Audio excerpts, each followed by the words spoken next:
지구 시스템의 구성과 상호작용. 다른 건 적을 필요 없습니다. 지구 시스템만 적으면 됩니다.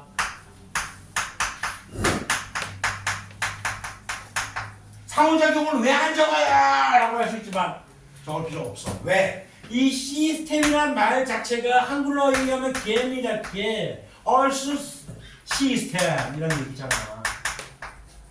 이 개라는 의미는 시스템이라는 의미는 지구 내부 지구를 구성하고 있는 여러 가지 현상들이라 또 뭐라고 할까? 여러 가지 뭐 지각이라든가, 그냥 지구 자체라든가, 그냥 대기라든가, 물이라든가, 생물들이라든가 이런 여러 가지 요소들, 그 요소라는 말이 안 떠올랐다. 진짜 지구를 구성하는 요소들이 서로 영향을 주거니 받거니 상호작용을 하게 되면 우리가 시스템이라 말할 수 있고 개라고 얘기하는 거야. 그러니까 이 시스템이라는 말 자체에 상호작용의 의미가 다 내포되어 있는 겁니다. 됐죠? 그 지구를 구성하고 있는 요소들을, 그 요소들이 뭔지 보면 지구가 있어요. 땅덩어리가 있잖아. 그렇지? 땅덩어리를 우리가 뭐라 불러요? 직권이라고 부르죠. 직권. 근데 이 땅덩어리뿐만 아니라 직권 내부에는 멘틀, 외핵, 내핵도 있다. 알고 있죠? 핵, 외핵과 내핵도 이렇게 있어요. 그래요. 그 다음에 지각도 있고요. 멘틀, 외핵, 내핵 이렇게 구성되어 있는 게 이거 바로 직권입니다. 직권. 그리고 또 직권 외부를 감싸고 있는 1000km 정도 돼요. 1000km. 여기를 우리가 대기권, 기권이라고 합니다. 기권. 이런 기권이라는 요소도 있고요. 또 직권에 물이 있잖아. 바다. 수권. 근데 바다만 수권을 얘기하는 게 아니지. 수권이 물로 구성되어 있는 권이니까 그런 부분을 얘기하는 거니까 해수, 바닷물, 그다음에 빙하도 물이죠. 물이 얼음이 된 거니까. 강, 호수, 또 눈에 보이지 않는 지하수도 수권이죠. 중학교 2학년 때인가 아마 배운 적이 있을 거야. 수권 중에 제일 많은 게 뭐냐? 해수다. 그 다음에 나머지를 다 뭐라 한다? 담수라고 한다. 담수 중에 제일 많은 게 뭐냐? 빙하다. 그 다음에 지하수다. 강과 호수는 이만큼밖에 안 된다. 라는 걸 배운 적이 있었어요. 아무튼 이렇게 구성되어 있고요. 그 다음에 여기에 수권에서 생물들이 살죠. 직권에서 생물들이 살아요. 기권에서 생물들이 삽니다. 새들 살잖아. 그렇지? 그러니까 수권과 직권, 기권 중에서 생물들이 어디에 가장 많이 사냐? 상식. 수권은 제일 많이 살죠. 바닷속에 있는 해양 생물들은 어마어마하죠. 아직까지 보고되지 않은 생명체도 많죠. 심해 층에 사는 애들. 참 대단한 것 같아, 생물이라고 하는 것은. 다양한 곳에 생물들이 살아요. 그걸 우리는 생물권이라고 해요. 생물권. 참 생명체들 대단한 것 같아. 아니 그 수압이, 압력이 어마어마할 거 아니야. 지금 우리 대기압, 1기압 있잖아. 1기압에 적용되어 있는데 좀만 깊이 들어가도 우리는 쭉쭉. 근데 걔네들은 살잖아. 그 내부의 기압이 만약에 10기압이라 치자. 10기압인데도 불구하고 자기 체내의 내부 기압도 바깥으로 10으로 밀어내고 바깥에서 내부로 밀어내는 것도 10으로 밀어내. 야, 10 딱 맞아 떨어지잖아. 걔네가 위로 올라가면 우리가 위로 올라가는 것처럼 그렇지. 죽지 걔네들은. 하지만 거기서 살 수 있다는 게 참 대단한 것 같아. 이렇게 환경에 적응해서 살아남는다는 생물들이 굉장합니다. 직권에도 마찬가지. 직권에서 사는 생물들. 이거 생물들은 물이 70% 이상으로 되어 있기 때문에 우리 사람마다 60에서 70 이상 물이야. 수박은 99%가 물이야. 그러니까 물이라는 걸 무시할 수 없거든. 근데도 불구하고 우리 직권으로 갔잖아. 우리도 직권을 살고 있잖아. 원래 물에 사는 게 당연한 거란 말이야. 원래 수권에 사는 게 당연한 거야. 근데 직권에 살아가고 있잖아. 이런 저 생물들이 좀 대단한 것 같아. 그 직권에 살 수 있는 그 배경에 대한 이야기는 나중에 통합과 푸에서 이제 하나하나 나올 거예요. 그래서 미친 애들이 또 아니 여기 생물권에 날아다니기도 해요. 나는 새들을 볼 때마다 느껴. 아니 쟤들은 무섭지 않나? 높은 곳에서 바라보고 있잖아. 안 무서울까? 걔네들은 왜 고소공포증이 없냐? 신기하잖아. 비둘기 봐도 신기해 나는. 비둘기를 보잖아. 걔 걸어다니면 어떻게 걸어다녀? 그게 보이냐 제대로? 이렇게 가는데 이렇게 가는데 보여? 보여? 난 그것도 신기합니다. 아주 그냥. 니네 뭐를 막 이러면서 본다 해봐봐. 제대로 관찰 되겠냐? 안 되잖아. 근데 걔네들은 앞뒤로 왔다 갔다 막 이러면서도 다 보고 다니죠. 어떤 애 상황적인데 째려봐요. 왜 가는데. 이제는 비둘기가 유해조수로 됐어요. 먹이 주면 벌금 100만 원입니다. 이제는. 아무튼 굉장히 신기하다고요. 집권이 만들어진 이유는 얘기했었어 우리 저번에. 어떻게 지구가 만들어졌는지 형성됐지 머릿속에 싹 스치고 지나가야 돼.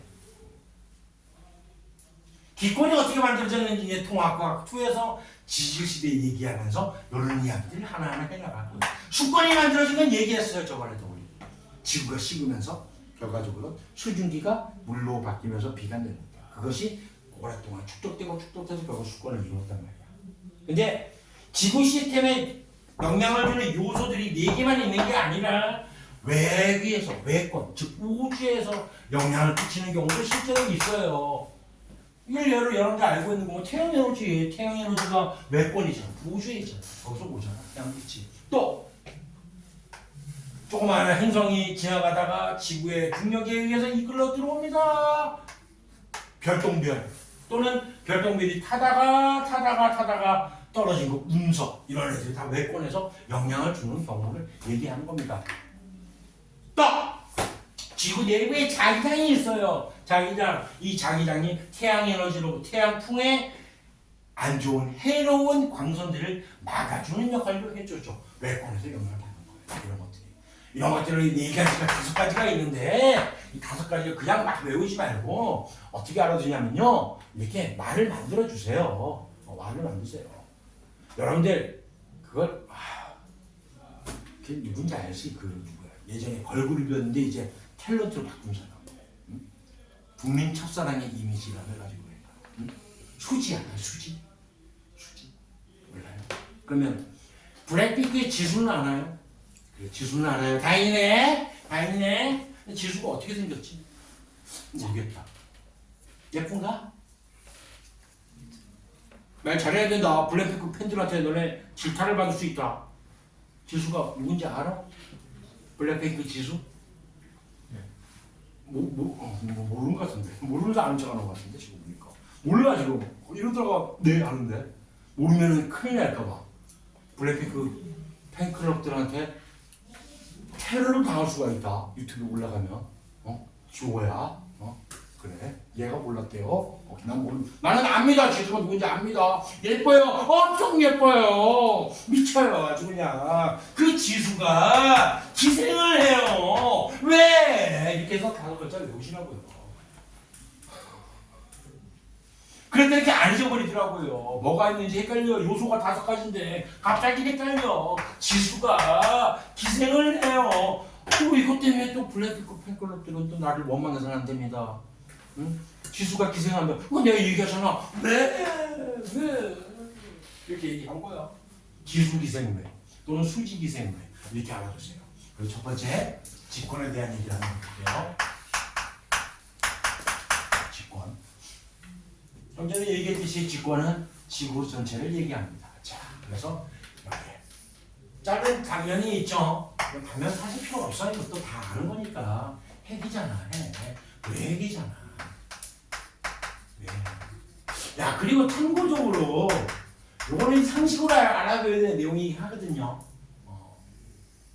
여기 멘틀이잖아. 여기 지각이고. 뭘 상식으로 알아둬야 되냐면 이런 거야. 지구의 반지름을 내가 지금 그린 거야. 지구 내부의 반지름 요 정도. 요거 지구 반지름의 크기. 요거는 상식으로 좀 알아두세요. 요 정도는 6,400km입니다. 6,400km. 요거 정도 알아두세요. 외워놓으세요. 물론 지구가 적도 지역에 살짝 좀 부풀어 있죠. 약간 너무 이거 너무했다. 자전 때문에 원심력이 이게 튕겨나가니까 약간 적도의 지름하고 극지방의 지름하고 비해 적도가 너무 길어요. 그러면 얘는 좀 더 6,400보다 좀 더 큰 숫자가 되겠고 얘는 좀 작은 숫자가 될 것이야. 하지만 평균적으로 지구 반지름 6,400km입니다. 여기서 여기까지 지각의 깊이 있잖아. 요거를 다시 크게 한번 확대를 해볼게. 크게 확대를 하면은 이렇게 그림을 그려요. 중학교 1학년 때 배웠던 적이 있었을 것입니다. 이렇게 되어 있어요. 가장 깊은 지각, 여기 대륙 부분에 있는 지각에서 대륙 지각이라고 불러요. 얘는 해양에 있는 지각에서 해양 지각이라고 부릅니다. 이거는 뒤에 단원하고 밀접한 연관성이 있어서 잘 알아둬야 돼요. 대륙 지각과 해양 지각이 있고 아래쪽에 있는 이 부분이 바로 멘틀이에요. 멘틀. 이 깊이가 깊어봤자 약 35km. 35km. 가장 깊은 곳이 어디냐? 에베레스트산이야. 에베레스트. 가장 많이 돌술되어 있어요. 많이 들어가 있거든. 35km가 에베레스트 산입니다. 해양 지각은 보통 5에서 6km보다 한 5km 정도 돼요. 그렇게 됩니다. 여기 에베레스트 산 부분이고 그 근처에 있는 바다를 얘기하라고 생각하면 되는 거예요. 난 대륙 지각은 어떻게 구성되어 있냐면 화강암. 다른 거 필요 없나? 화강암. 암석 중에 화강암이나 돌이 있죠. 일반적으로 이렇다는 얘기예요. 일반적으로 화강암질 암석으로 되어 있습니다. 화강암이 뭐냐면 여러분들 지하철 타봤잖아. 지하철 계단 보이잖아. 그 지하철 계단에 돌이 화강암이야. 경복궁 가잖아. 다 화강암이에요. 하얀색 돌이 이렇게 네모 반듯하게 깎아가지고 쌓아놨단 말이야. 경복궁에 있는 계단도 화강암이야. 경복궁에 가면 거기에 있는 그 해태상 이런 동상이라 그러지. 동이 아니라 다 돌로 되어 있는데 전부 다 화강암입니다. 그만큼 단단하고 좋아요. 또 예뻐요. 화강암 자체가. 설악산 가면 그냥 돌이 그냥 어마어마하게 귀하게 서 있지. 다 화강암으로 되어 있다 생각하면 돼요. 해양 지각은 현무암으로 되어 있어요. 현무암이 뭔지 알죠? 그래서 나는 여기에서 이제 뭔가가 의문이 풀리는 거야. 옛날 선생님들끼리 한 선생님은 제주도가 고향인 선생님이었어. 제주도에서는 뭐밖에 못 봐? 현무암밖에 못 보잖아. 제주도는 보도블록도 까만색인 거 알고 있나요, 여러분들? 보도블록이 까만색이야. 돌이 없으니까 현무암으로 잘라가지고 만드는 거야, 보도블록을. 깜짝 놀랐어. 그런 것만 어릴 때부터 보고 자라는 선생님이 내가 말고 같이 설악산을 여행을 갑니다. 설악산 입구부터 거기 그거 케이블카. 아유 이것도 이름 생각나네. 케이블카 타고 올라가는데 설악산을 보자마자 그 계곡을 보자마자 아이고 이러고 있는 거야 계속. 이 사람이 이걸 미쳤나? 순간 그런 생각했어요. 돌이 너무 예쁘대 자기는. 뭐 돌이 예쁘지? 아니 그냥 하얀데 화강암으로 되어 있는데 라고 생각했는데 알고 보니까 그 선생님 같은 경우는 뭐야, 제주도가 고향이니까 현무암밖에 못 보고 자는 거야. 돌은 늘 까맣다. 이게 인식이 되어 있는 사람이지. 그러다가 밝은 돌을 보고 막 귀한 개석을 보니까 아이고 이랬던 기억이 나요. 난 그때는 이해 못했어요. 그런 거 말든 거 알바 안 그러면서 그냥 보고 있었는데 내가 시간 지나고 생각하니까 현무암밖에 못 자는 거 보고 자란 그런 선생님. 알고 보니까 화강암을 보니까 뻑이 간 거야. 그렇다니까 사람이 이게 참 굉장히 그렇습니다. 이게 모든 게 경험이라는 게 굉장히 중요해요. 멘트는 어떤 종류의 암석으로 일반적으로 되어 있냐면 감남암질 암석으로 되어 있어요. 다 외워놔야 돼요. 연례칠판에 쓰는 거는 이런 암석으로 돼요. 감남은 들어본 적이 있죠. 독감, 독립형구조, 감남암 들어봤죠. SI오퍼 독립형구조가 여러 개가 연결되어 있는 게 아니지 단독적으로 이렇게 결정화되어 있는 게 감남암의 특징이었죠. 이런 것들 같이 연결해서 다 알아두세요. 여러분들 나중에 시험범위 나오면은 거기에서 그 내에서는 통합 형태가 나와요. 수능은 100% 나오지. 무조건 통합 형태 나올 수밖에 없어요. 대륙 지각과 해양 지각과 멘틀 35, 5km 이 정도 알아도 괜찮아요. 이 정도도. 이게 직권을 구성하는 부분이라는 거. 지각이 영어로 크러스트라고 예전에 얘기했던 적이 있는 거 아니에요? 치즈 크러스터. 피자잖아. 피자에 제일 바깥쪽에 치즈가 있으면 치즈 크러스터 이렇게 얘기하잖아. 그게 바로 크러스트가 지각이라는 뜻이기 때문에 그런 거예요. 아무튼 직권은 이런 형태로 구성되어 있다는 거 하고, 그 다음에 이제 거기서 나머지 부분 뭐 가장 큰 부피를 차지하고 있다, 약 80% 차지하고 있다 이런 것도 외우는 게 아니지. 왜? 그림 보면 되잖아. 맨 뒤에 이 부분이잖아. 당연히 가장 큰 부피를 차지할 수밖에 없겠죠. 약 80% 차지합니다 실제로. 그 다음에 외핵과 내핵이 있는데 이 외핵과 내핵은 철과 니켈로 구성되어 있다는 걸 앞에서 계속 얘기했었다. 예. 철과 니켈. 어느 정도 말을 쓸게요. 철과 니켈 구성되어 있고요. 그 다음에 여기 있는 이 외핵은 액체 상태입니다. 액체. 얘는 액체인데 내핵도 액체이고 싶었어요. 하지만 철과 니켈로 구성되어 있는 상태에서 너무 내부에 있다 보니까 압력을 크게 받는 거야. 이 액체가 모여가지고 결국엔 내핵은 고체 상태가 되었죠. 고체 상태의 내핵. 그 다음에 이런 외핵이 액체 상태이기 때문에 얘가 대류를 합니다. 대류가 뭔지 알죠? 외핵의 대류. 이렇게 대류를 합니다. 이런 대류 현상으로 인해 가지고 나타나는 현상이 있어요. 아주 중요합니다. 외핵이 액체 상태로 있어서 외핵의 액체인 이 대류,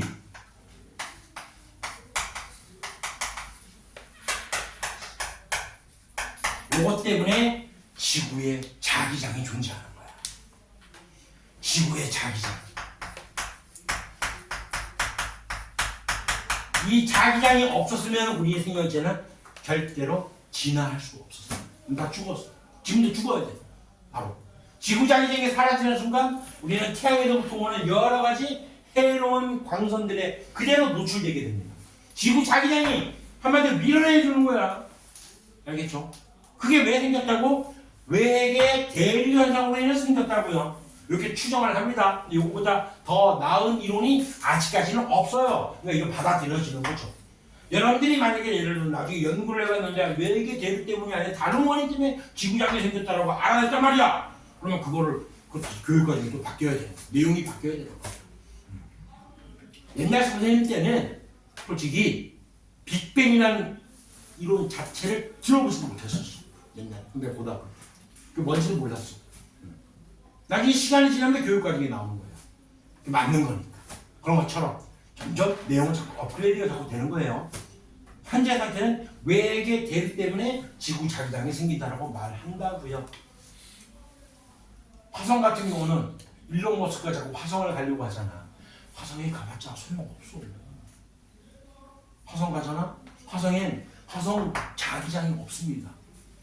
화성의 외핵은 대류를 안 하겠죠.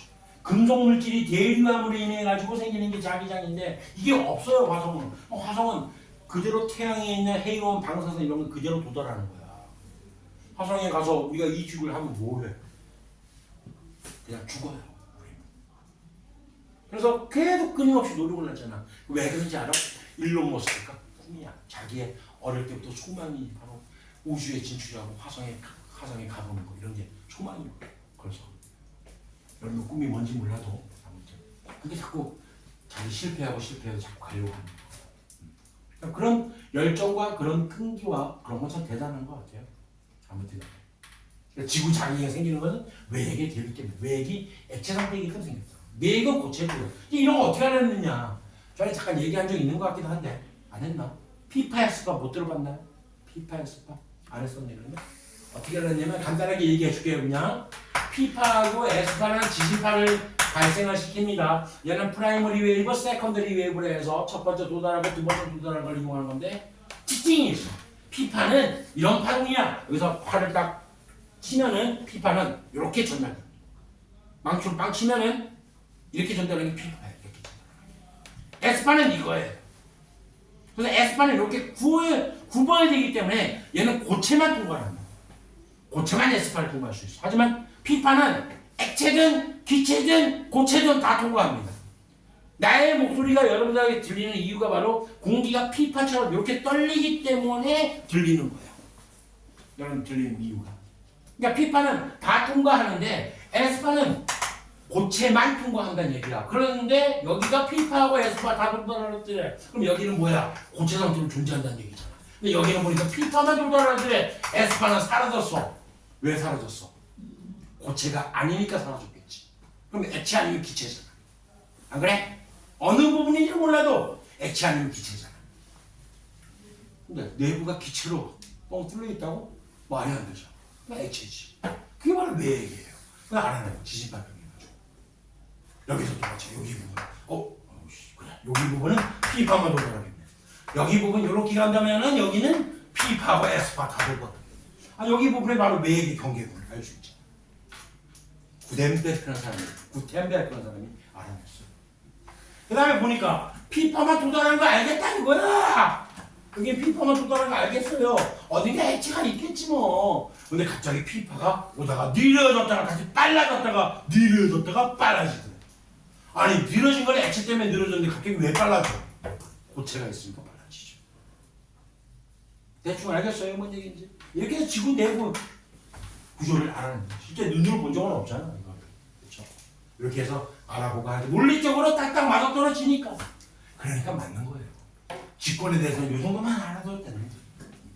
여러분 책에 나와 있는 것보다도 더 자세하게 하면 됐지. 정하지는 않았어요. 이 직권의 역할을 읽어볼게요. 124페이지입니다. 인터넷 보는 친구들도 유튜브 보는 친구들도 책을 보면서 공부해야 됩니다. 그냥 보면 안 돼요. 생명체에서 서식 공간 제공해주고요. 상식적인 이야기예요. 생명 활동에 필요한 물질을 공급합니다. 알아요. 지표면의 지형과 대륙과 해양의 분포는 대기와 해수의 운동에 영향을 준다. 이 얘기는 나중에 자세하게 할 겁니다. 이런 얘기가 간단하게 얘기해서 그냥 대륙이 이렇게 있잖아. 그러면 대륙이 없을 때는 바닷물이 이렇게 흘러갈 것을 대륙이 있으니까 이렇게 퍼져나가겠지. 그 얘기하는 거야. 직권이 그런 역할을 해준다는 얘기야. 이렇게 해서 바닷물을 이렇게 퍼뜨리게 만들어준다. 요 얘기를 하면서 나중에 이제 쿠로시오의 해류하고 캘리포니아 해류 이런 얘기를 해줄 거예요. 그럼 통합과 2에 있으니까. 다음에 세 번째 화산활동. 직권에서 화산활동이 일어나잖아. 그러면 화산가스라든가 화산재가 지구의 기후변화에 영향을 주죠. 실제로. 오늘 뒤에가 자세히 할 거예요. 지표의 풍화. 풍화라는 얘기는 무슨 얘기예요? 지표가 바스러지는 거죠. 암석이 작은 입자로 바뀌는 걸 풍화를 하죠. 심지 깎이는 걸 얘기하죠. 해저 화산. 바닷속에 있는 화산활동 등으로 해서 수권에 염류를 공급하는 역할을. 염류가 바로 뭐예요? 염류. 바닷물 속에 있는 물 외에 나머지 물질을 염류라고 그래요. 염류. 대표적으로 염화나트륨이죠. 염화나트륨. 염화마그네슘도 있고요. MgCl2도 있고요. 이런 물질들. 이런 것들이 바닷물 속에 있는 물 외에 나머지 물질을 염류라고 해요. 이런 용어적인 부분만 간단하게 알아두시면 됩니다. 다음에 기권으로 가볼게요. 기권. 지울게요. 다시는 안 해도 될 정도로 이거 외워놓으면 돼요. 물론 지금 말고 지금은 어려운 내용이 나오거나 이해 안 되는 내용이 나와도 통합과학이 이런 거구나 이렇게 알아두는 시간을 가지라고 얘기했었잖아. 자 이제 기권으로 한번 가보겠습니다. 기권 가니까 중학교 때 조금 열심히 했던 친구들은 이거 많이 봤던 그래프네 라고 할 거야. 맞죠? 자, 이걸 이해를 해볼게요. 이제 하나하나 원리를 이해해보자. 세로축은 뭐냐면 높이입니다. 높이가 높아짐에 따라서 뭘 측정했냐면 실제로 풍선을 띄워요. 풍선. 수소를 가득 채우고 풍선을 띄워. 헬륨도 무겁대. 수소를 채워. 폭발할 위험이 있지만 그래서 수소를 채워가지고 띄워보냅니다. 그러면서 온도 측정을 해본 거야. 기온. 높이가 높아짐에 따라가지고 킬로미터. 그 기온이 위로 올라가면 낮아지는 건 알았어. 근데 갑자기 높아지더래. 좀 낮아지더래. 그다음 다시 또 증가하더래. 그럼 이제 과학자들은 뭘 생각할까? 왜 이런 현상이 생겼을까라고 고민을 하겠지. 거기에 연구를 하겠지. 그게 바로 과학자들이죠. 여러분들 그걸 단순하게 몇 분 만에 배우는 거고 얼마나 좋아. 얼마나 개꿀이야 니는.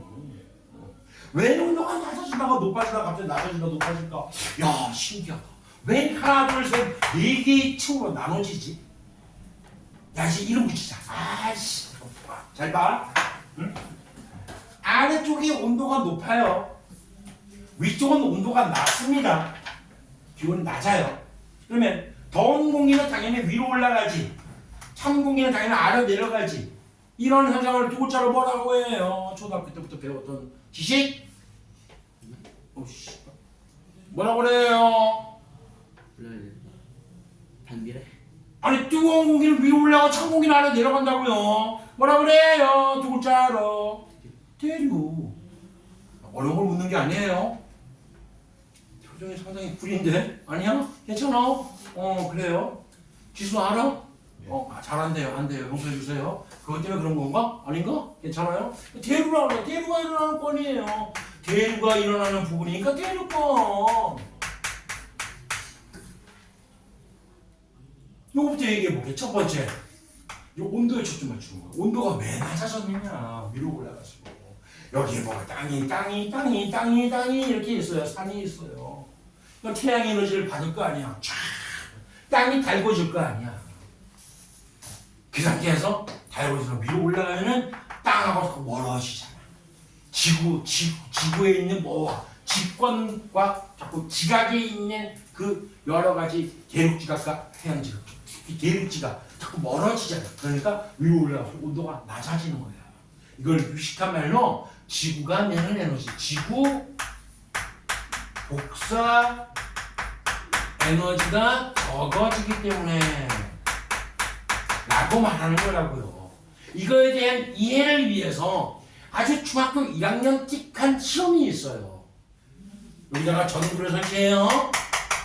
그다음 여기다는 까만색 판을 이렇게 매달아요. 까맣게 색칠해가지고 이렇게 해서 그런 다음에 전구에 빛을 딱 비추면은 시간이 지나면은 얘가 달궈지겠지. 얘에서 거리가 멀어지면 멀어질수록 어떻게 된다고요? 온도가 낮아지는 거야. 이게 바로 지구 땅덩어리고 지구 복사 에너지가 낮아진다는 원리를 설명하는 실험입니다. 그래서 이것 때문에 대륙권에서 온도가 낮아진다. 요것도 한번 볼까요? 먼저 얘 신기하잖아. 갑자기 온도가 올라가. 그럼 뭐야?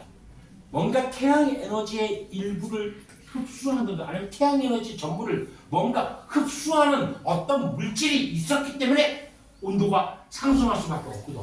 갑자기 온도가 낮아졌다가 상승한다는 얘기는 말도 안 되는 거야. 이거는 뭔지 알겠죠?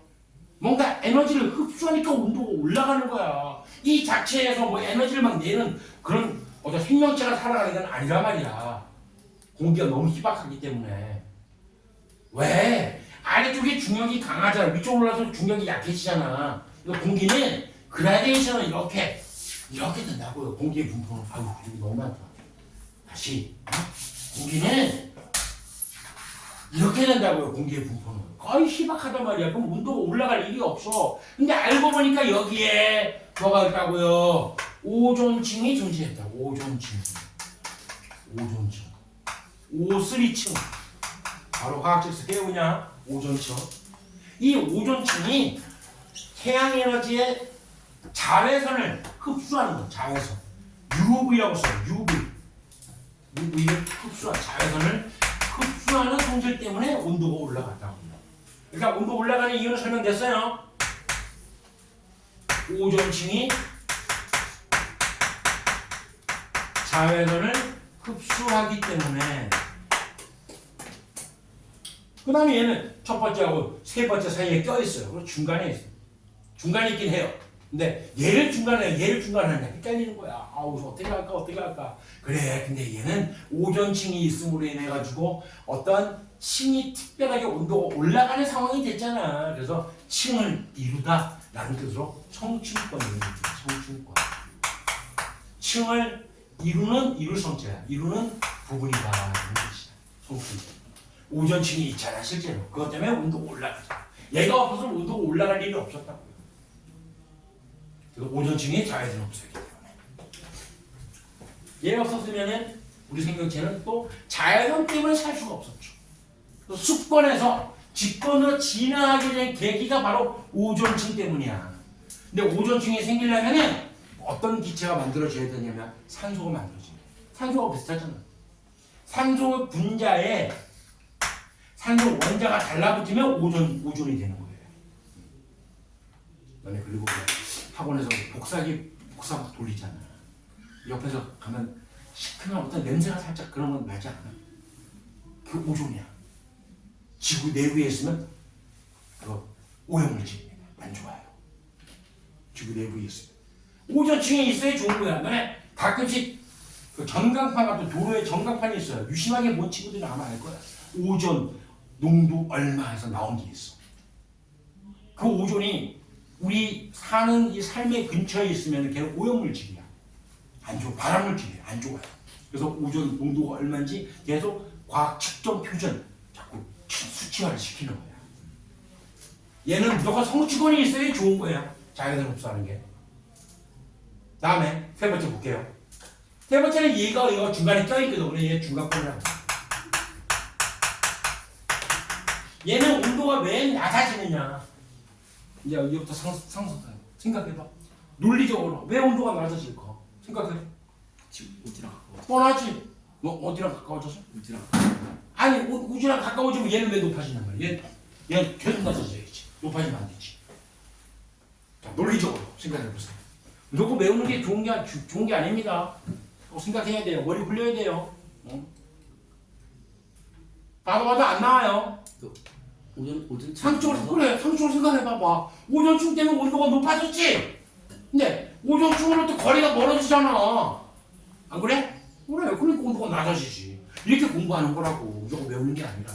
그래서 이거를 유식한 말로 하면은 대기복사 에너지라 그래. 대기복사 에너지를 적게 받기 때문이라고 해야 되는데 그냥 교과에서는 지구복사 에너지다 얘기하는 거예요. 또 그리고 또 지구복사 에너지가 적어지기 때문에 온도가 낮아졌다고요. 사실은 오존층이라고 하는 요 층과 거리가 멀어지기 때문에 온도가 낮아지는 거야. 당연한 얘기거든. 물리적으로 그냥. 네 번째는 가장 온도가 높은 구역까지 태양하고 가까이 있잖아. 아까 전등하고 가장 가까이 붙어있는 쪽이야. 그래서 뜨거워요. 10번이나 불러요. 왜? 이건 태양으로 사는 시 때문에.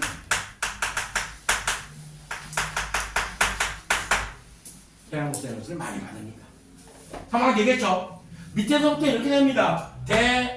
성주권, 중간권, 열권, 대성중열, 대성중열. 대학 가서 성공하려면 중학교 때부터 열심히 해라. 이렇게 네 글자 알아두시면 돼요. 순서대로. 물론 의미가 다 있지만 여러분들 그 의미까지 하나하나 공부하면서 생각하면서 시험 풀거나 뭐 문제 풀거나 그럴 수는 없으니까 대성중열 이러고만 딱 알아두면 되겠죠. 지그재그 됐죠. 얘는 대류가 일어나서 대류권에 했어요. 근데 가만히 보니까 대류가 일어나는 곳이 또 있습니다. 봐봐봐. 논리적으로 보세요. 어디가 아래쪽이 온도가 높고 상층권 위쪽이 온도가 낮은 중간권 있잖아. 얘도 대류가 일어나 안 일어나? 당연히 일어나지. 논리적인 거야. 당연히 대류가 일어난다. 당연한 거. 얘는 대류가 안 일어나지. 안 일어나지. 또 적어놓고 외우지 마. 또 어차피 위쪽이 온도가 높고 아래쪽 온도가 낮잖아. 더운 공기 위고 찬 공기 아래 있잖아. 뭐야 움직여? 안 움직여. 그래. 얘도 마찬가지잖아. 당연히 대류가 안 일어나요. 근데 대류권에 대류가 일어나는데 얘는 일어나는 성도 있죠. 구름이 있으면 구름이 여기 있습니다. 전부 다 대류권이 있어요. 성주권은 절대 구름이 없습니다. 이렇게 있습니다. 이렇게 성층권과 대류권 사이의 경계를 뭐라 그러냐면 대류권 계면이요. 아래쪽 권을 따가지고 대류권 계면이요. 대류권 계면 아래에 구름이 다 있어요. 왜 그러냐면 위쪽은 더 이상 수증기가 없어. 구름이 있다는 게 기상현상이 나타난다는 얘기가 눈 오고 비 오고 우박 내리는 거 이런 기상현상이 나타나는 이유는 왜냐하면 요 표시 알죠? 수학적으로 수학에서 왜냐하면 표시 이렇게 하는 거 알고 있어요? 이렇게 왜냐하면 뭐 때문에 수증기 때문에 수증기가 바로 기상현상을 일으키는 원인이 되는데 이 성층권, 중간권, 열권에 수증기가 없어요. 그러니까 기상현상이 안 나타나요. 비행기를 타고 가잖아. 비행기 타봤죠 다들? 네. 못 타본 사람 타보세요 한번. 방학을 이용해서 비행기를 타고 해외를 가다 보면요, 비행기는 어디 있냐면 바로 여기 있어요. 비행기 아래에 구름이 있잖아. 그렇지? 이런 기상현상이 나타나는 대륙권입니다. 그래서 성층권은 비행기가 날아다니는 비행기 항로가 있습니다.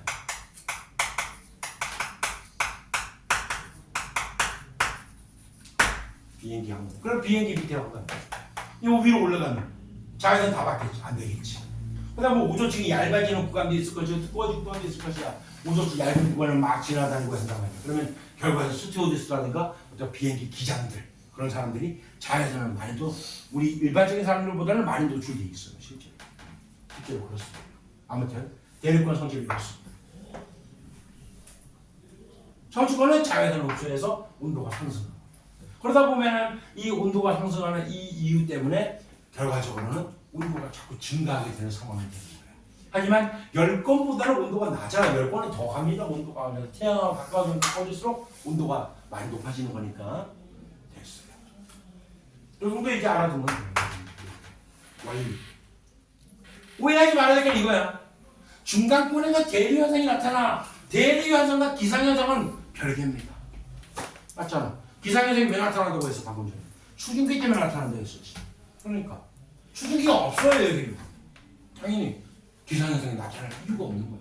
하지만 대류현상은 중력에 의해서, 바위 중력에 의해서 바위 중력 때문에 저온 공기가 위로, 찬 공기가 아래로 내려가는 현상만 대류라고 그러니까 당연히 대류현상은 나타나고 뭐 두 개의 차이점을 잘 알아두면 되겠어요. 그러니까 중력권에 나타나는 현상이 또 있습니다. 별똥별, 유성이라고 그러고 유성이 관찰되는 게 중간권이에요. 유성. 별똥별 관찰되는 게 하늘에 바라봤는데 별똥별이 보인다? 아, 이게 바로 중간권이구나.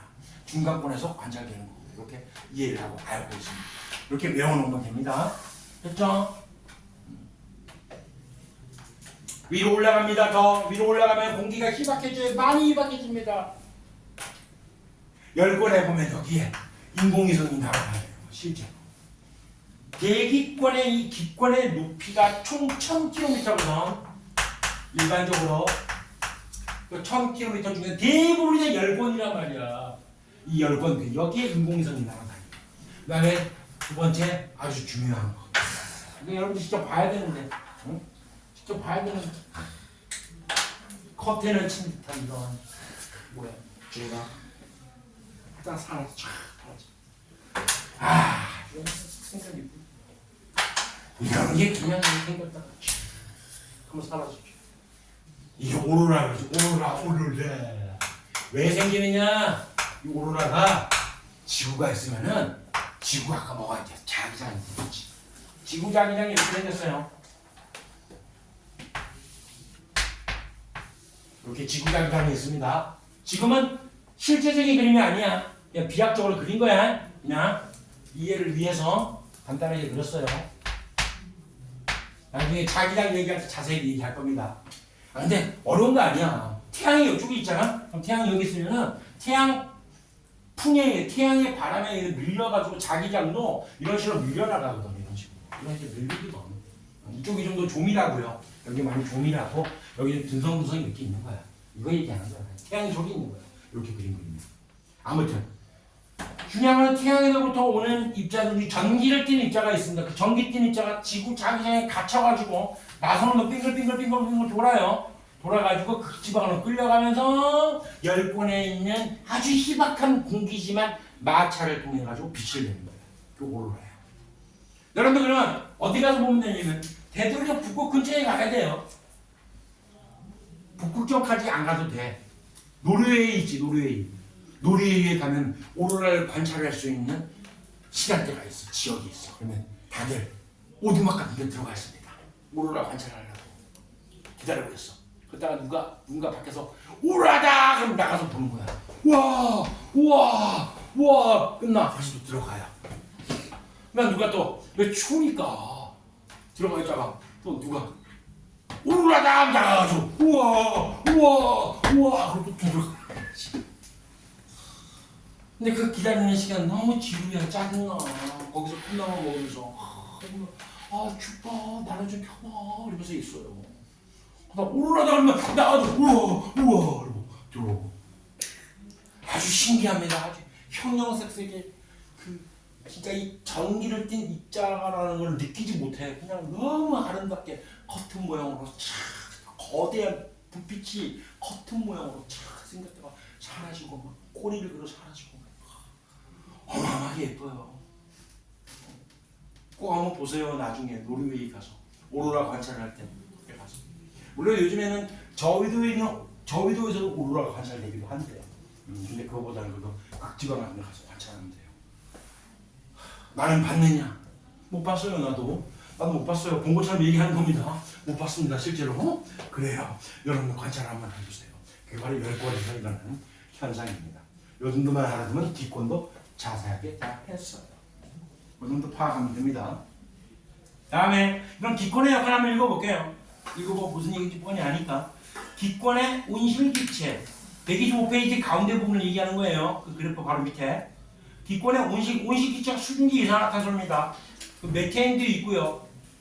CFC도 있고 여러 가지가 있는데 이산화탄소와 메테인이 사실 대부분인데 역할을 하는 게 아무튼 이런 기타 등등이 온실 효과를 일으키고 지구 온도를 적절하게 유지시켜 주죠. 그렇죠. 유성체 그래 지표면에 직접 떨어지는 걸 막아주지. 그래서 중간권에서 유성이 관찰되기도 하고요.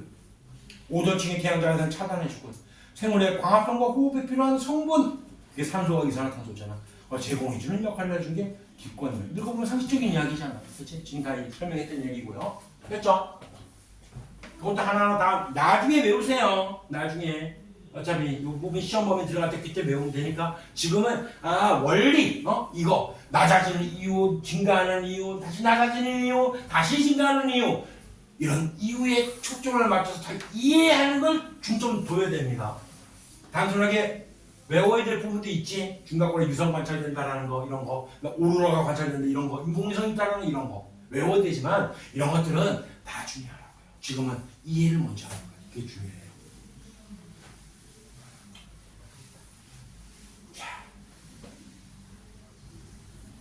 자, 이제 기권했고요. 숙권을 해야 돼요. 숙권. 세 번째 숙권. 내가 지금 그리는 그림은 바닷물을 얘기하는 겁니다. 해수. 일단 여러분들 중학교 때 잠깐 복습해보면 당연히 해수가 제일 많아요. 숙권에. 대부분이 해수입니다. 너무 많아요. 그 다음에 담수라고 담수 중에서는 빙하가 제일 많죠. 그 다음에 지하수. 그리고 강하고 호수가 된다. 굉장히 작지 사실. 엄청나게 분포가. 이렇게 된다. 이건 잠깐 복습한 거고요. 지금 그리는 그림은 깊이에 따른 수온의 분포를 또 그린 겁니다. 왜 수온을 자꾸 그리느냐?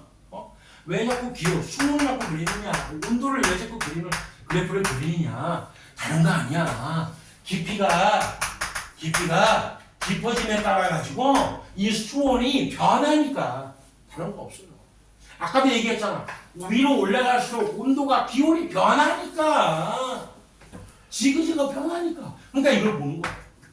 변하는 게 왜 변하는지 궁금하니까 연구해도 보고요. 마찬가지죠. 깊이가 깊어짐에 따라 가지고 상식적으로 따져보는 거야. 그래프 거기 안 봐도 돼요. 그냥 실험만 보면 돼요. 상식적으로. 깊이가 깊어지면 수온이 낮아져 높아져. 당연히 낮아지지. 근데 계속 낮아져가지고 마이너스 200도까지 막 내려가냐? 불가능하지. 내려가다 보면 어떻게 돼? 한계가 있겠지. 일정해지겠지. 당연한 얘기잖아. 어려운 거 아니잖아. 그럼 왜 이런 현상이 생기는데? 뭐 때문에? 태양 에너지 때문에. 맞아요. 태양 에너지 때문에. 그래. 여기는 표층이라고 그러잖아. 태양 에너지가 가장 가깝잖아. 그러니까 온도가 높지. 그다음에 아래로 태양 에너지 약해지잖아. 그래. 온도가 낮지. 한계점이 있으니까 그때부터 온도가 일정해지겠지. 맞죠? 그게 다야. 그런데 여기서 바람이 불어요. 바람이 불면 바람에 마찰 때문에 이 바닷물이 밀려갑니다. 이걸 우리가 두 글자로 뭐라 그래요? 파도. 그래서 바닷물이 섞이잖아. 섞이니까 섞이는 부분은 온도가 똑같겠죠. 맞지? 그럼 몇 개의 층으로 나눌 수 있냐? 과학자가 아니라도 여러분들 눈으로 보기에 세 개의 층으로 나눌 수가 있잖아. 세 개의 층으로. 됐지? 첫 번째, 왜 바닷물의 수온이 일정하다고요? 바닷물이 섞여서 바닷물이 혼합되는 층이라 해서 혼합층. 왜 생겼어? 뭐에 의해서? 바람. 파도는 바람이야. 바람이 일으키는 거야. 바람 때문이에요. 그래서 신기한 게 적도 지역에 가잖아. 어느 지역은 바람이 안 불어. 우리나라가 바람이 많이 부는 거야. 네. 우리나라 말고 다른 나라 겨울철 가잖아. 우리나라만큼 우리나라보다 온도가 더 낮아. 거기가 영하 40도가 지금 막 내려가요. 근데 우리나라보다는 덜 추워. 거기 바람이 거의 안 불어. 우리나라가 바람이 많이 불어요. 중위도 지역이 바람이 많이 불어요. 중위도. 그런 얘기도 통합과 큐에서 할 거니까 여름방학 때 아마 얘기해 줄 거예요. 그래서 지구가 있으면 이 지구에서 적도지방 말고 그다음에 너무 북극 지역, 남극 지역 있지만은 그거보다도 가장 바람이 많이 부는 곳이 바로 중위도 지역. 여기 우리나라가 이렇게 있잖아. 요거 넘어서잖아. 그러면 생각보다 그 바람이 덜 불어요. 여기 적도 지역은 바람이 거의 없는 완전 무풍지대라고 있어. 무풍지대. 거기는 파도도 안 쳐. 바닷물이 쫙쫙해. 내 꿈이 뭐냐면 롯데 1등 당첨되면 나는 적도 지역에 살고 싶어요. 거기는 바람도 없고요. 잔잔하고요. 그 다음에 태풍도 없어요. 거기는. 태풍. 그것도 없어. 태풍에 대한 원리는 통합과 큐에서 하는 거니까 여름방학 때 해줄 거예요. 아무튼 그래요. 그렇기 때문에 그런 지역들이 있기 때문에 실제로 혼합층이 이렇게 있다는 것은 바람에 의해서 생기는 게 혼합층인데 혼합층이 많이 두꺼운 지역을 내가 그린 거야. 지금 현재 얘가 바로 중위도 지역을 내가 그린 거야. 그 다음 여기부터 볼까요? 하나 둘 세 번째. 세 번째는 깊은 바다층이야. 심해층은 뭐가 어려워. 그렇지? 안 어렵죠? 심해층에서 온도가 일정해지는 이유는 당연한 얘기야. 당연하다. 맞아. 태양 복사 에너지가 여기까지 침투를 못합니다. 아까 얘기했죠. 여기서 사는 생물들만 있잖아. 빛도 없어. 눈이 거의 태워져서 앞이 안 보여요. 이러면서 사는 거야. 평생을. 아주 긴장하죠. 아무튼 태양 복사 에너지 거의 도달하지 않아요. 자, 두 번째, 요것만 이해를 잘하면 됩니다. 잘 보세요. 지금 수온이 어떻게 되고 있냐면 수온이 낮아지는데 급격하게 변하고 있는 층입니다. 요거 외에는 요 층 외에는 수온이 급격하게 변하는 층이 없습니다. 여기 두 번째 층만 수온이 급격하게 변해요. 요거를 내가 다른 말로 한번 해볼게. 쉬운 말로 수온이 달리고 있어요. 됐죠? 수온이 달리고 수온이 급격하게 변하니까 수온이 내리 달린다는 뜻이야. 그래서 수온이 달리다는 뜻으로 수온 층인데 달리다 약이라는 한자를 쓴 거야. 그래서 수온 약층이라고 부르는 거예요. 수온 약층. 이걸 이렇게 이해하면 이렇게 설명하는 선생님도 있어요. 수온이 약해지기 때문에 수온이 낮아지니까 수온 약층이지. 이거는 잘못 가르친 겁니다. 수온이 내리 달리는 거예요. 달리다 약의 약자예요. 왜냐면 수온이 반대로 예를 들어서 올라가는 상승하는 상황이 된다. 그래서 얘는 수온 약층이 들어.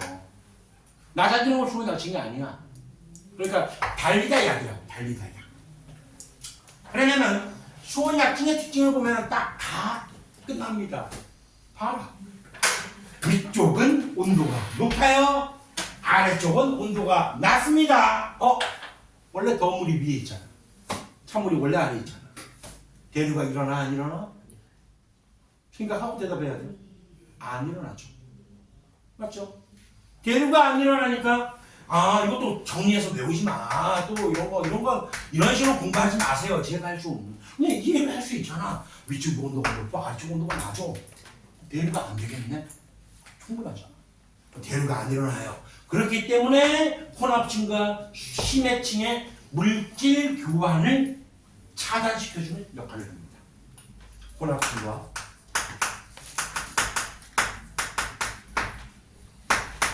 심해층 간의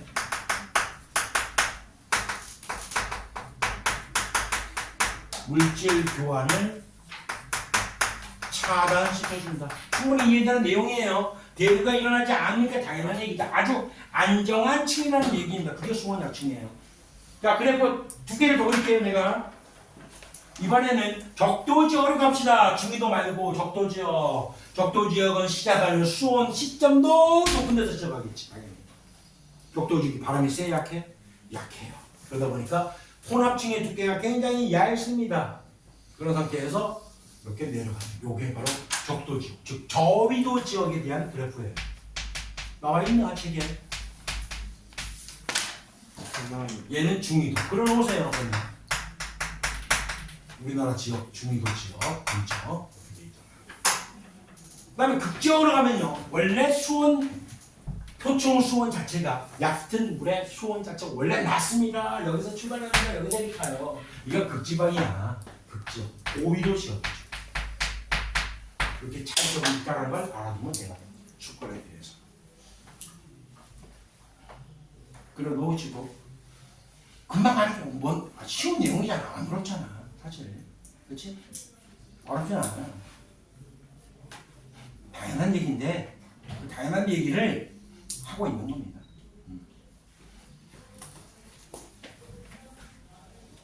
그리고 수권의 기능에서 보면, 수권의 특징에서 보면 이제 특이한 용어가 나와요. 그거를 좀 얘기하도록 할게요.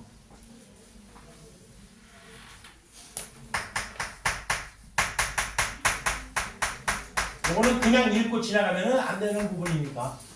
수권의 특징.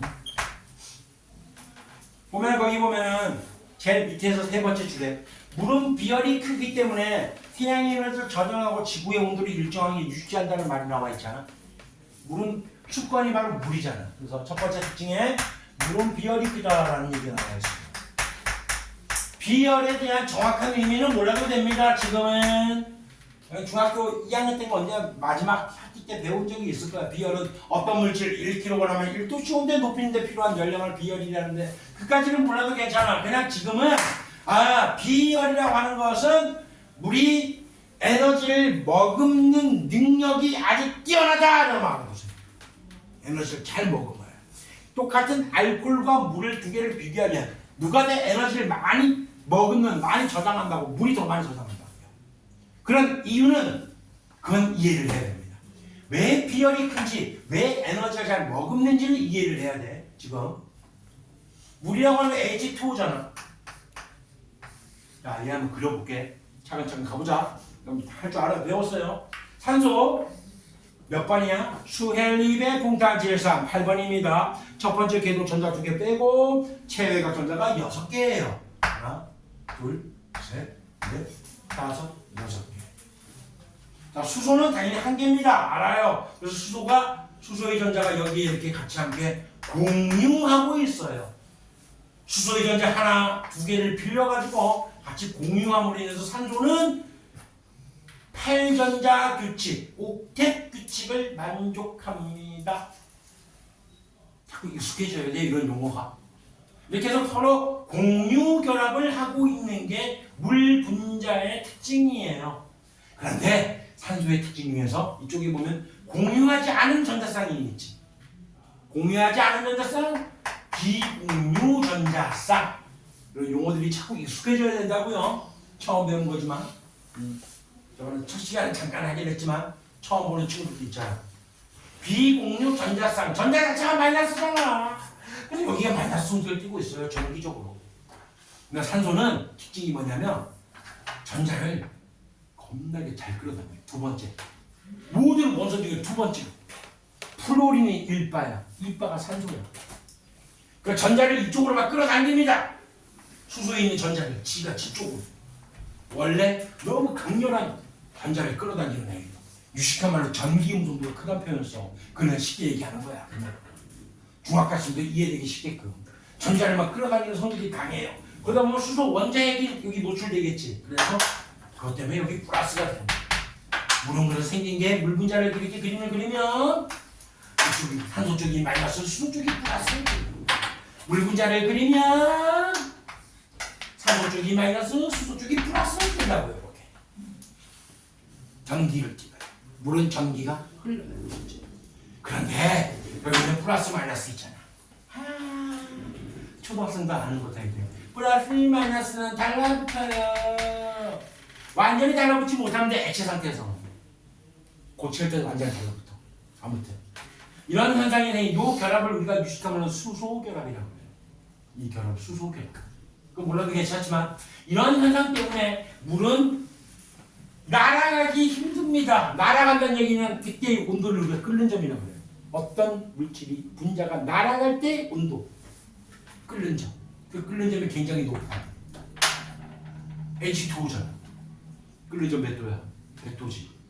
자 그러면 봐봐.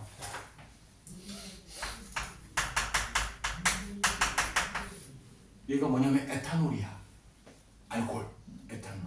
자 그러면 둘 중에서 누가 덩치가 더 크냐? 내가 더 크지. 그럼 얘는 끓는 점이 100도보다 더 높아야 돼. 맞지? 날아갈 때 끓을 때 온도가 끓는 점이 됐습니다. 근데 얘는 78도야. 얘는 100도야. 끓는 점이. 얘가 더 높아. 아니 상대적으로 이해가 안 되는 거지. 얘가 분자량이 높고 덩치가 높고 얘가 날아가기도 힘드니까 얘가 온도가 더 높아야 되잖아. 물에 끓는 점은 온도가 훨씬 더 낮아야 되는데 100도인 이유라고요. 왜? 요렇게 하는 거야. 끌어다니는 거지. 날아가고 싶은데 안 돼. 날아가고 싶은데 안 돼. 그러면서 계속 에너지를 얘가 머금는 거야. 그래서 비열이 큰 거야. 요 정도만 이해해도 돼요. 날아가야 되는데 안 돼. 에너지를 계속 머금는. 에너지를 가는데도 안 날아가. 에너지를 계속 머금고 있는 거야. 그게 바로 비열이 크다는 의미입니다. 이렇게 이해하면 돼요. 그러다 보니까 온도 변화가 크지 않아. 알코올처럼. 그러다 보니까 비열이 크다 보니까 에너지를 잘 저장을 합니다. 태양 에너지를 저장했다가 내보내고 그럽니다. 그게 바로 물의 특징이에요. 이러한 극성 분자의 특징 때문에 나타나는 현상이라고만 생각하면 돼요. 전기를 이곳에 플러스만 끌어당기니까 이쪽도 또 물 분자가 이렇게 있을 거 아니야. 끌어당기니까 그래서 잘 못 날아가니까 에너지를 잘 보유하고 머금는구나라고 알아두시면 됩니다. 그것 때문에 에너지를 저장하고 온도를 일정히 유지하는 기능입니다. 해수의 순환과 물의 순환 나중에 자세히 얘기할 거예요. 직업대로 배울 겁니다. 초단원 하나가 이거에 대한 내용이 다 나오니까. 그러니까 물과 물에 녹아있는 성분을 생명체에 공급하고 또 물은 굉장히 잘 녹아요. 다른 물질들이 왜? 전기를 띠고 있으니까 전기를 띠는 물질들은 다 물에 녹습니다. 하지만 지방 같은 경우는 전기를 안 띠고 있거든. 기름은 전기를 안 띠고 있어. 그러니까 물하고 안 친한 거야. 암모니아 마찬가지. 암모니아 한번 해볼까? 수헬림의 붕탄질사 다시 수헬림의 붕탄질 7번이잖아. 2개 빼 5개 남았지. 하나 둘셋넷 5개. 여기에 수소가 결합되어 있어요. 이게 바로 암모니아야. 마찬가지야. 이것 때문에 질소도 전자를 끌어당기는데 삼바야. 유명해 얘도.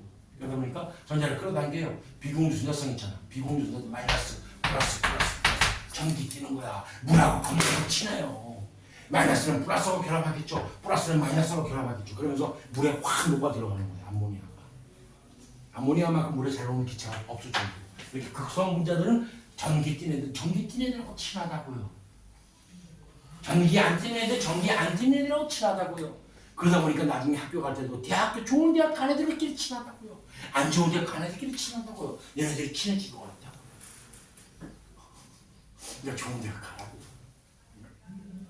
물론 사회가 다 그렇지는 않습니다. 다 그렇지는 않지만 그래도 대학 4년 동안은 실제 그게 있어. 좋은 대학 가는 친구하고 나 자기는 안 좋은 대학 가고 저 친구는 친했는데 좋은 대학 갔어. 그럼 연락 못해. 연락 안 하게 돼. 부끄러워. 이 친구는 연락해. 연락을 못하게 돼. 얘는 좋은 대학, 나는 좋은 대학 못 갔어. 실제로 그래요. 그게 몇 년은 가 솔직히 말해서. 같은 대학 동문들끼리 많이 친해져. 대학 4년 엄청나게 친해집니다. 그래서 사회생활을 하면서 또 어떤 일을 하느냐 따라 가지고 또 친해지는 그룹이 달라져. 여러분들 너무 친구 관계를 지금 막 깊이 생각할 필요 없어요. 저 친구하고 친해지고 지금 날 싫어하고 막 내가 마음 아파하고 나 쟤랑 사귀고 싶은데 쟤는 나를 마음 아파하고 그럴 필요 없어요. 어차피 지금 친구 관계 대학 가면 다 다시 새롭게 만들어집니다. 그게 현실이야. 선생님도 그랬어요. 고등학교에서 수능 딱 끝나고 급격하게 친해진 그룹이 있었어. 근데 그 그룹 친구들 중에 몇 명은 대학을 제대로 못 갔어. 전문대 가고 막 그런 친구들이 있어. 굉장히 좀 내가 미리 연락해서 이렇게 만나기는 그렇더라고. 그 친구의 한 친구는 전문대 가서 안경학과 나와서 이 안경을 만들어준 친구예요. 실제로. 그 안경점에서 잘 벌어먹고 있어 지금. 근데 그 당시에는 대학교 기간 동안에는 연락을 안 했단 말이야. 왜? 다른 그래도 산지를 제대로 번듯하게 갔는데 얘는 전문대 갔어. 연락을 안 하게 된 거야. 현실이 그래. 그러니까 너무 지금 친구 관계 때문에 고민하거나 뭐 그런 거 생각할 필요 크게 없어요. 나중에 봐보면은 금방 또 다 나눠집니다. 아무튼 축구는 그래서 중위도, 저위도, 고위도 다 다른데 그 원인은 뭐라고요? 다른 거 없다고 태양 복사 에너지와 그다음에 바람이 얼마나 부느냐에 따라 가지고 결정되는 현상이라고요. 다른 게 아니라. 그러니까 물의 비열이 극성문자고 플러스 마이너스 끌어당기는 이런 결합이 형성되어 있기 때문에 그래서 물은 비열이 크다라고 알아두면 됩니다. 오케이. 그리고 요것 때만 얘기한 겁니다. 나머지는 쉽지만. 자, 126페이지의 생물권 오늘 한번 그냥 봅시다. 너무 쉬우니까 너무 초등학교적인 내용이죠. 인간과 미생물을 포함한 지구상의 모든 생명체를 생물권이라고. 분포는 기권, 수권, 기권에 있다고요. 맞아요.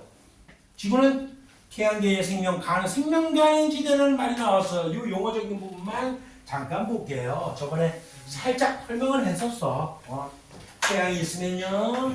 태양으로 떨어진 거리가 1억 5천만 킬로미터 정도 될 때 그때 하필이면 물이 액체 상태로 존재할 수 있는 구역이 있어요. 태양 같은 에너지의 별은 1억 5천만 킬로미터 정도 떨어지면 1RU 떨어지면은 그러면 거기에 물이 액체 상태로 존재할 수 있다고요. 요보다 더 가까워지면 물은 수증기 상태로 존재하는 거예요. 태양하고 너무 가까우니까. 날아갑니다. 너무 멀어지면 물이 얼음 상태로 존재합니다.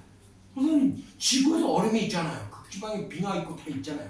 그래 있긴 있는데 액체 상태로 존재할 수가 있다고요.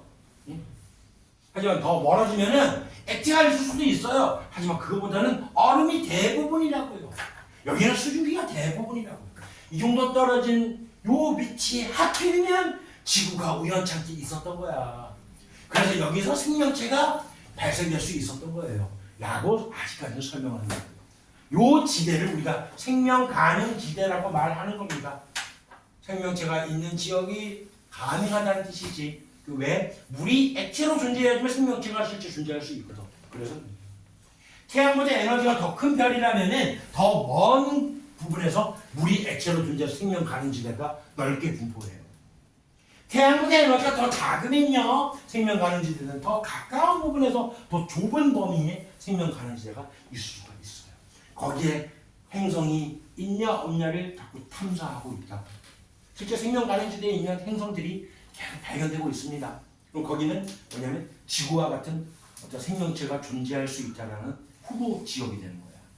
근데 그것만 만족하면 안 돼. 그것뿐만 아니라 지구 자전 축의 기울기 다음에 또 그 행성의 자전하는 속도. 자전 속도가 만약에 1시간이야. 그러면 30분에 한 번씩 밤낮이 바뀌어요. 야, 생명체가 살겠냐? 거기서 살겠냐? 니네 같으면 살겠냐? 못 살죠. 그런 거예요. 바로 그런 것들을 아는. 자전 속도가 만약에 예를 들어서 생명 가능 지대에 있긴 있는데 자전 속도가 예를 들어 가지고 뭐 100일이야. 50일은 낮이고 50일은 밤이야. 살겠냐 그러면 니네 살겠냐 거기서 생명체 못 사는 거야. 그러니까 지구와 같은 지역이 최상의 조건이 된 거지. 우리는 지구를 떠나면 안 돼요. 화성가 필요 없습니다. 그건 일론 머스크의 개인적인 꿈이고요. 우리는 지구를 계속 지켜나가야 됩니다. 오늘 수업은 여기까지입니다. 고생했어요.